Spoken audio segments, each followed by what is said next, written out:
A semi-final that felt like a final, both in name and reality. Real Madrid, 14-time champions against Manchester City. Few more talented squads ever established, filled with yearning and expectation to win 14 of their very own. A clash of footballers, yes, but of past and future. Carlo and Pep, self-confidence and systems, man and robot.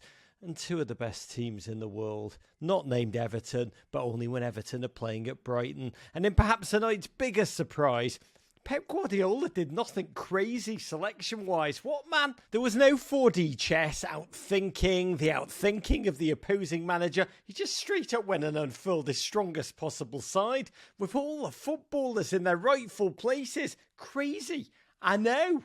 And as a result, the football from the off was just heavyweight. Watching it honestly felt like sticking your fingers into an electric socket, sizzling from the very off. City rippling their muscles, swirling forward as if they were the home team with the swagger we Premier League fans know so well and fear. Real Madrid audaciously countering at warp speed Spock through Vinicius, their outball, their sword, their shield. As City tried to hem them in, seal them hermetically, moving Haaland forward like an advanced weapon that no one else has and no one else can match, like dragons in Westeros, to assure supremacy. For long spells early on, Real Madrid held on tight and testy, willing to sacrifice the ball to keep their focus. Yep, lead in with an elbow when they could, yes, but make it a game of moments as their fans whistled their opponent's vast possession. Watching Real Madrid toil in the heat in those first 20 minutes, I thought, Real Madrid underdogs. Those crazy words are rarely uttered together, but we heard them from the broadcast. And it's a misnomer. It always is, to be truthful, because Real Madrid are so canny, so experienced, so filled with alchemic, magical Champions League belief. They were not there to fight City hand to hand. They were not there to fight City fire with fire. Their approach was honestly less football, more Aikido, using City's immense force, City's unparalleled force, but turning it against them, using it against them, giving City possession, space, territory, yes, but knowing they had the players who could burn up half the field in a blink of the eye. They're essentially luring City onto the rocks, then poised to spring into the space they left behind, ever coiled to pounce on an error. And when one came, Rodri coughed up the ball to Vinicius, charged down to the line, slapped across a delirious low ball, and Ruben Dias, with a truly remarkable piece of defending, horizontal, almost on his goal line, diving before a stranded goalkeeper. He hooked that ball away with athleticism, with intelligence, with precision of angle. I mean, I do not know. 99 touches would have led to an own goal. He conjured the one that did not. And that was the warning. City, winners of 20 games straight, did not heed it. 10 minutes later, a goal of goals. Camavinga and Modric combining, whirring into life, sensing mischief. They fed Vinicius Jr. one touch, and then he hit the ball as hard as if it was the head of his greatest enemy. Honestly, about as hard as I have ever seen a ball hit, unless it had been struck by the hammer of the gods. Actual missiles fly slower. Edison stood no chance. Q synchronised leaping Selly with Rodrigo, an emphatic exclamation mark, even more shocking in context. This was just the fifth goal City have conceded in the Champions League this season. Vinicius Jr., 7 goals for his Champions League campaign, asserting himself in the spotlight, a massive goal in a massive game, a massive player amongst a handful of the world's best, surely Haaland and Mbappe territory. But most importantly, this was a second of call an ambulance, but not for me in Madrid tones. That's what that goal screams. City rattled, sweaty, confused, behind for only the second time in a football match of any time since February.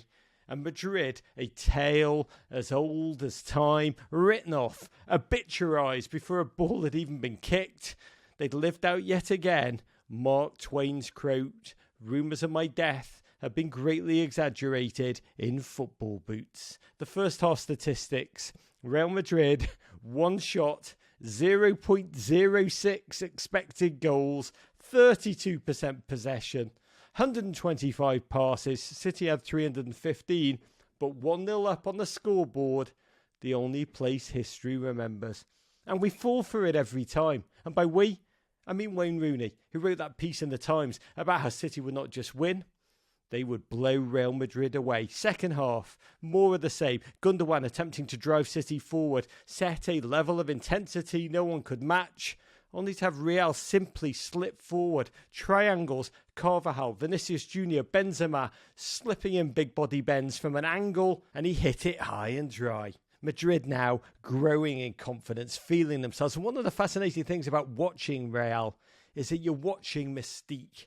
In fact, the layering of mystique upon mystique. The players playing football as if they knew they were writing a new chapter in the big book of Champions League, Real Madrid lore in real time. But it's so much more than mystique. It's Camavinga, it's Vinicius, two of the finest, fleetest, fastest, smartest young searing talents on the face of the globe. Madrid were smelling, sensing an epic tale of glory which would be sung for generations. And City felt like they were drowning in the 67th minute. What happened was just as shocking and almost as out of nothing, because Real Madrid's opener, DJ Jack Grealish, found Gundogan, slipped it to KDB on the edge of the area, and I don't know how you say Hulk smash in either Flemish or Walloon, but my lord, KDB, I think the verb is he Vinicius the ball.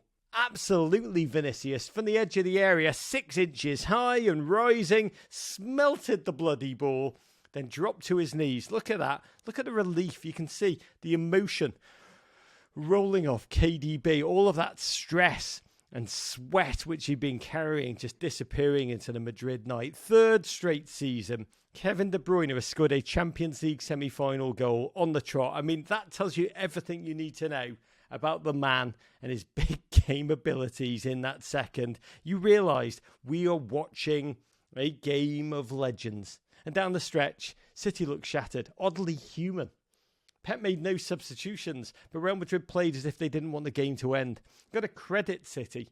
There was one fine header, finer saved from Benz by Edison. A Tchouaméni strike of venom parried by the goalkeeper with a palm, which will no doubt now be bruised. But apart from that, City worked so bloody hard, retained their shape, held that Madrid ferocious potency at arm's length, just. And Haaland, that sea monster of a player, 21 touches in the total game. He had about as many second half touches as you did. And so he'll smoulder all week in the dark and plot his terrible, terrible revenge. Roll on next Wednesday's game. It's going to be a straight knockout results-wise. Winner reaches the final. And it couldn't be poised any finer. Manchester City will draw immense strength. They have faced up to their Champions League demons in Madrid, and they've lived to tell the tale. And they also know the Etihad, for them, a true fortress. They've won all 14 home games there this calendar year. They were unbeaten in 25 Champions League games at home. But Real Madrid will draw strength from being Real Madrid, which comes with the knowledge that they've always found a way to look every single Premier League team in the eye as they smite them.